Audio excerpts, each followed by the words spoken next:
Hello guys, how are you, कैसे हो। इस क्वेश्चन मेरे को दे रखा है कि अगर A1 A2 A3 ये सभी हार्मोनिक प्रोग्रेशन में है तो A1 अगर 5 है और A2 A20 25 है, ठीक है। तो इस हिसाब से जो लीस्ट पॉजिटिव इंटीजर n है जिसके लिए an स्मॉलर देन 0 तो वो क्या होगा, ठीक है। अब देखो, अगर ये HP में है इसका मतलब कि 1/A1, 1/A2, 1/A3 ये सभी AP में है, ठीक है जी। AB नहीं AP, ठीक है। अब मेरे को बोल रखा है अगर मान लो मैं डी कॉमन डिफरेंस को लेता हूँ, ठीक है। डी मैं अपना कॉमन डिफरेंस ले रहा हूँ। ए मेरे पास A1 मेरे पास 5 है और A20 मेरे पास जो है 25 है। देखो A1 में मैंने 20 - 1 टाइम्स डी ऐड किया,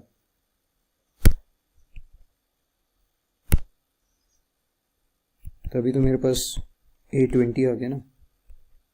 ये 6 नहीं 20 है, ठीक है। अब डी क्या होगा, ठीक है। A1 क्या है मेरे पास, A1 मेरे पास 5 है तो ये हो जाएगा 1/5 और ये हो जाएगा 1/25 तो हो जाएगा 19D इक्वल टू 1/25, ठीक है। इसको उधर भेजो तो हो जाएगा 19D इक्वल टू 1/25 माइनस 1/5, ठीक है। हो जाएगा 5 - 4/25 और 19 नीचे आएगा तो D क्या होगा -4/25 इंटू 19, ये मेरा D हो गया, ठीक है। अब 1/an equal to 1/a1 plus n-1d होगा जो कि जनरल फॉर्मूला होता है, ठीक है। इसकी जगह मैं लगता हूँ ए एन का जनरल फॉर्मूला बनाने की कोशिश करता हूँ। तो यहाँ पे ये आ जाएगा 1/5 प्लस सॉरी प्लस नहीं माइनस आएगा -4/19 इंटू 25 इंटू n-1, ठीक है। और ये किसके बराबर है, ये 1/n के an के बराबर है। इसका जनरल फॉर्मूला आ जाएगा 99 - 4n/25 इंटू 19। मुझे ये कह रखा है कि भाई ये टर्म जो है 0 से छोटी होनी चाहिए, ठीक है। क्योंकि मुझे बोला है ना कि जो an है मेरा वो 0 से छोटा होना चाहिए। तो ये उधर जाके मल्टीप्लाई हो जाएगा, ये होगा 99 - 4n स्मॉलर देन 0, ये उधर चला जाएगा तो ये यहाँ पे मेरे पास n आएगा। n जो है greater than equal to n should be greater than equal to 24.75, ठीक है। n इससे बड़ा होना चाहिए, ठीक है। यानी कि इससे ठीक बड़ा जो मेरे पास क्या है, मुझे क्या चाहिए, देखो इसने क्या बोल रखा है, इंटीजर चाहिए ना, ठीक है। इससे ठीक बड़ा इंटीजर कौन सा होगा, 25, यानी कि जो n की वैल्यू हो 25, ये है मेरा आंसर, ठीक है गाइस। Okay, thank you. सत श्री अकाल बच्चों, साडा सवाल है suppose 4 distinct positive numbers A1 A2 A3 A4 are in GP. Let B1 is equal to A1, B2 is equal to B1 plus A2, B3 is equal to B2 plus A3 and B4 is equal to B3 plus A4. Statement 1 हैगी साडी the numbers B1 B2 B3 B4 are neither in AP nor in GP. Statement 2 हैगी साडी the numbers B1 B2 B3 B4 are in HP. ਹੁਣ ਸਾਨੂੰ ਚਾਰ options ਦੇ ਰੱਖੇ ਨੇ। ਇਹਦੇ ਵਿੱਚੋਂ ਹੁਣ ਸਾਨੂੰ ਵੈਲਿਊਜ਼ ਜਿਹੜੀ ਦੇ ਰੱਖੀਆਂ ਨੇ ਅਸੀਂ ਉਹ ਦੇਖ ਲੈਣੇ ਆ। B1 ਦੀ ਸਾਡੀ ਵੈਲਿਊ ਸੀਗੀ A1, B2 ਦੀ ਸਾਡੀ ਜਿਹੜੀ ਵੈਲਿਊ ਸੀ ਉਹ ਸੀ B1 plus A2 ਤੇ ਇਹ B1 plus A2 ਸੀ। ਹੁਣ ਇੱਥੇ ਅਸੀਂ ਅਗਰ B1 ਦੀ ਵੈਲਿਊ ਪਾ ਦਈਏ ਤੇ ਸਾਡੇ ਕੋਲ B2 ਦੀ ਕੀ ਵੈਲਿਊ ਆ ਜਾਏਗੀ A1 plus A2, B3 ਦੀ ਸਾਡੀ ਕੀ ਵੈਲਿਊ ਹੋ ਜਾਏਗੀ B2 plus A3। ਹੁਣ ਅਸੀਂ ਇੱਥੇ B2 ਦੀ ਵੈਲਿਊ ਪਾ ਦਿੰਨੇ ਆ A1 plus A2 plus A3 ਤੇ B4 ਦੀ ਸਾਡੀ ਵੈਲਿਊ ਦੇ ਰੱਖੀ ਹੈਗੀ B3 plus A4 ਤੇ ਇੱਥੋਂ ਅਸੀਂ B3 ਦੀ ਵੈਲਿਊ ਪਾ ਦਿੰਨੇ ਆ ਤੇ ਕੀ ਆ ਜਾਏਗਾ A1 plus A2 plus A3 plus A4। ਹੁਣ ਇਹਦੇ ਵਿੱਚੋਂ ਅਸੀਂ ਦੇਖ ਰਹੇ ਹਾਂ ਕਿ ਸਾਡੀ ਜਿਹੜੀ ਟਰਮ ਹੈ ਇੱਥੇ B1 B2 B3 B4 ਨੇ ਇਹ ਨਾ ਤੇ AP ਬਣ ਰਹੀ ਹੈ ਤੇ ਨਾ ਹੀ GP ਬਣ ਰਹੀ ਹੈ। ਇਹਦਾ ਮਤਲਬ ਹੈ ਸਟੇਟਮੈਂਟ 1 ਜਿਹੜੀ ਹੈ ਸਾਡੀ ਉਹ ਤੇ ਟਰੂ ਹੋ ਗਈ। ਹੁਣ ਸਟੇਟਮੈਂਟ 2 ਵਿੱਚ ਸਾਨੂੰ ਕਿਹਾ ਗਿਆ ਹੈ B1 B2 B3 B4 ਇਹ HP ਵਿੱਚ ਹੈ।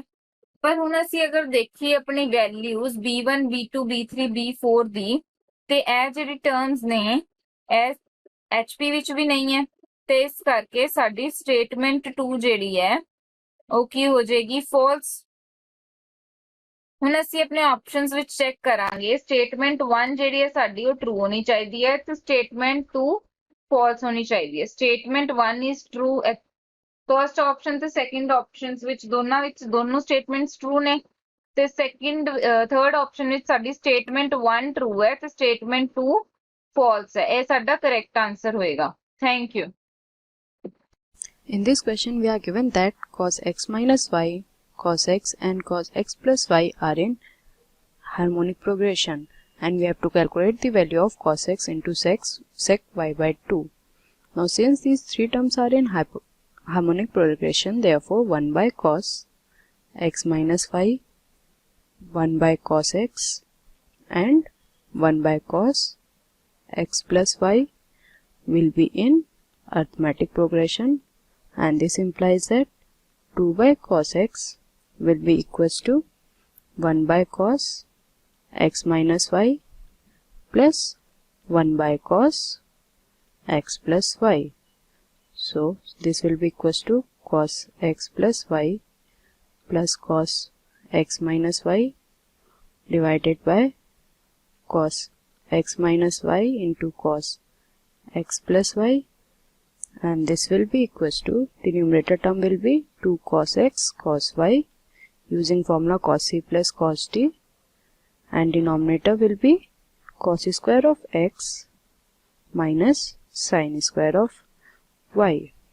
So what we get is, simplifying this, we get cos square x minus sin square of y is equals to cos square x into cos y.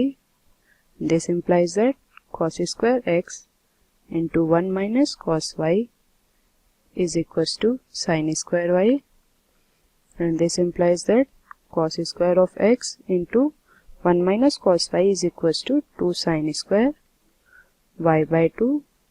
This is equals to 4 sin square y by 2 into cos square y by 2. So this implies that cos square of x is equals to 2 cos square y by 2. Now we know that 1 by sec theta is cos theta. So we have cos square x into sec square y by 2 is equals to 2, and this implies that cos of x into sec y by 2 is equals to plus minus root 2. So plus minus root 2 is the solution of this question. Hello friends, इस question में क्या given है आपको, let a and b be positive real number. ठीक है, a और b कोई भी दो पॉजिटिव रियल नंबर है इफ ए1 ए2 and b are in arithmetic progression. ठीक है, ये हमारे एपी सीरीज में है। एंड ए जी1 जी2 b are in geometric progression, और ये जीपी के अंदर है। And a h1 h2 B are in harmonic progression, और ये हमारे एचपी में है। तो हमें शो करना है g1 इंटू जी2 upon h1 into h2 is equal to a1 plus a2 divide by h1 plus h2। देखो कैसे करते हैं शो। अगर ये हमको अरिथमेटिक प्रोग्रेशन में गिवन है तो यहाँ से मैं क्या लिख सकता हूँ कि a1 a2 एंड b। ठीक है, ये चार नंबर हमारे एपी सीरीज में है।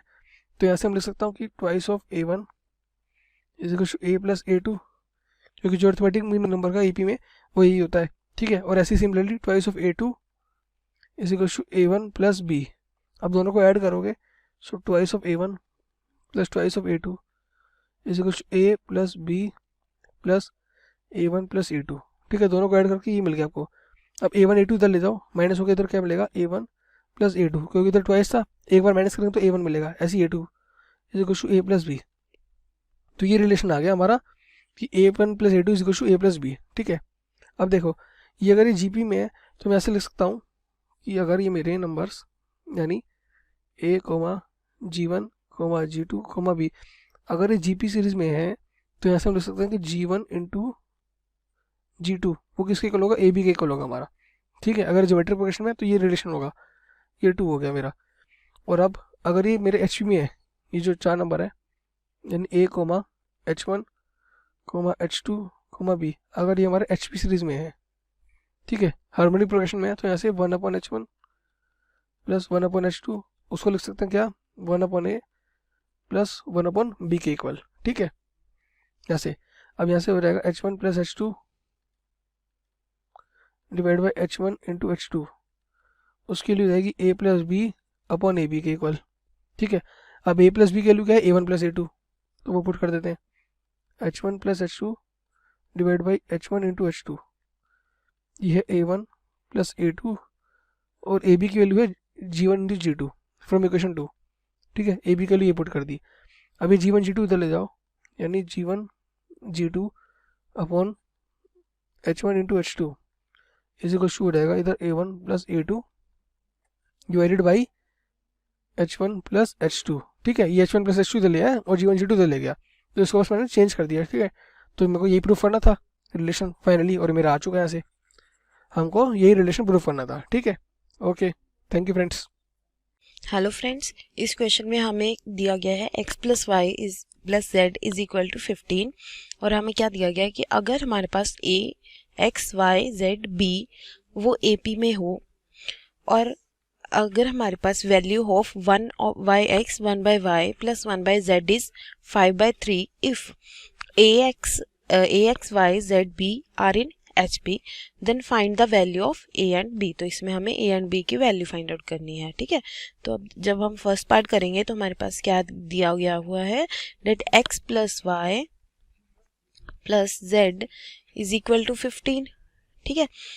तो अब देखो ये जो है इसमें हम क्या लिख सकते हैं, डेट a प्लस b हमारे पास किसके बराबर आएगा, a plus b plus x plus y plus z minus of x plus y plus z, इसको हम ऐसे लिख सकते हैं, ठीक है। अब देखो कि जो ये है a plus b x plus, ये क्या है हमारा सम ऑफ AP, और हमें पता है कि हमारे पास जब भी सम ऑफ AP आता है, सम ऑफ AP होता है वो किसके बराबर होता है, n/2 इंटू फर्स्ट टर्म मतलब a प्लस लास्ट टर्म, ठीक है।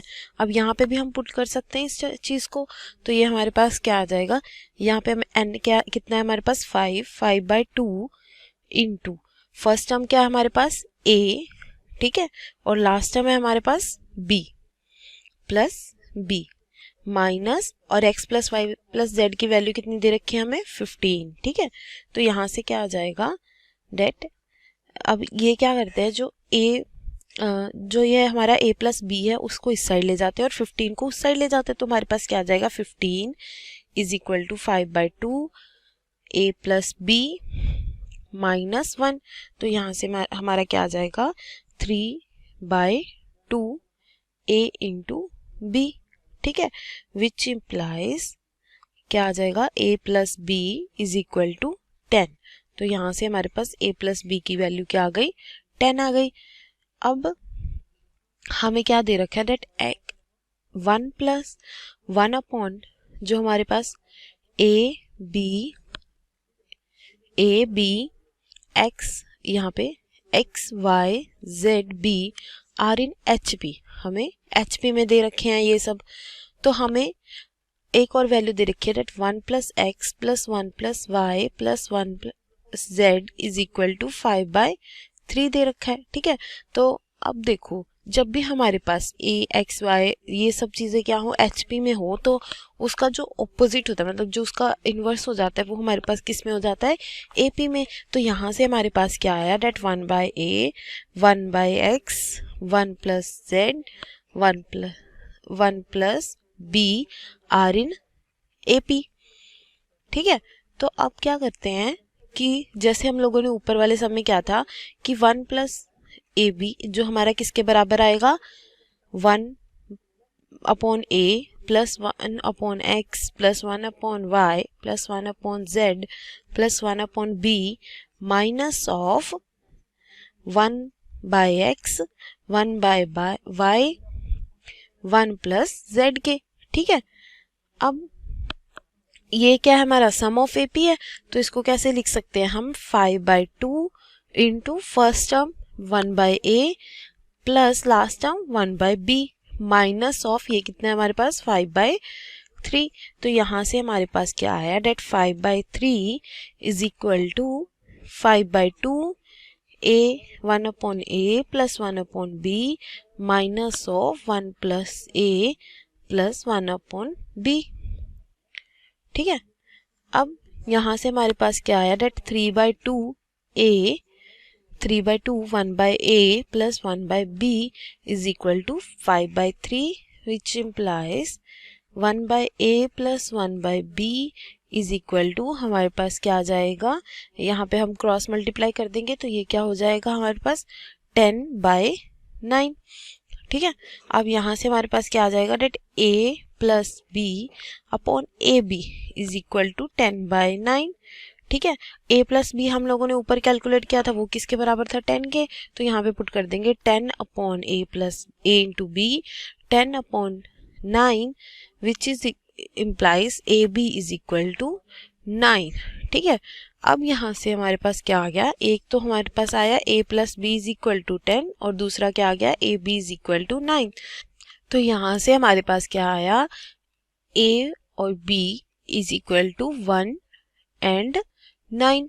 अब हमें नहीं पता ना कि कौन सा हमारे पास 1 है कौन सा हमारे पास 9 है, क्योंकि a जो है वो लेस देन क्या है b है, तो यहाँ पे हमारे पास क्या आया, a is equal to 1 b is equal to 9। ठीक है, तो ये हमारी a और b की वैल्यूज हो गई। अब सेकंड पार्ट हमारे पास क्या दे रहा है कि if x y z are in HP then show that log of x plus z plus log of x plus z minus 2y is equal to 2 log x minus z। ठीक है, अब देखो जो हमें x y z HP में दे रखा है, मतलब क्या है, 1/x 1/y 1/z are in AP। ठीक है, तो यहाँ से हमारे पास क्या आया, डेट 2y मतलब 1/y is equal to 1 plus x plus 1/z/2। ठीक है, तो यहाँ से क्या आया, 2y is equal to 1/x plus 1/z which implies xz is x plus z। ठीक है, तो यहाँ से हमारे पास क्या आया, y की वैल्यू क्या आ गई हमारे पास, यहाँ से xz 2xz by x plus z। तो यहाँ से हमारे पास ये y की वैल्यू आ गया। अब इसको हम अपने इस क्वेश्चन में यूज करेंगे। अब देखो log of x plus z को तो एज इट इज लिख लेते हैं। ठीक है, plus log of x plus z, और यहाँ पे हम लोगों ने y की वैल्यू क्या निकाल रखी है हमारी, -2 इंटू 2xz अपॉन यहाँ पे क्या आ जाएगा, x प्लस z। ठीक है, तो यहाँ से हमारे पास क्या आया, log of x plus z plus log of x plus z minus 4xz by x plus z which implies log of x plus z plus log of x plus z का whole square minus 4xz upon x plus z। ठीक है, which implies log of x plus z plus log of यहाँ पे क्या आ जाएगा, x square plus z square plus 2xz minus 4xz upon x plus z। ठीक है, तो यहाँ से हमारे पास क्या आ गया, log of x plus z plus log of यहाँ पे हमारे पास क्या आ जाएगा, x square plus z square minus 2xz upon x plus z। ठीक है, अब देखो log of x plus z plus log of x minus z का square upon x plus z। अब हमारे पास log का एक फॉर्मूला होता है, that log of a by b is equal to log of a minus log of b। ठीक है, तो यहाँ पे हम इस चीज को ये लिख सकते हैं, log of x plus z plus log of x minus z का whole square minus of log x plus z। ठीक है, वाई दिस फॉर्मूला, तो यहाँ से क्या होगा, ये कैंसिल आउट हो जाएगा और हमारे पास क्या बचे, log of x minus z का होल स्क्वायर। अब हमारे पास एक और प्रॉपर्टी होती है, that log of a raise to power b is equal to b into log of a। ठीक है, तो इस प्रॉपर्टी से हम क्या लिख सकते हैं, इसको हम लिख सकते हैं log 2 log of x minus z। तो ये हमारा किसके बराबर आ गया, राइट हैंड साइड के। ठीक है, तो यही हमें प्रूव करना था। Thank you.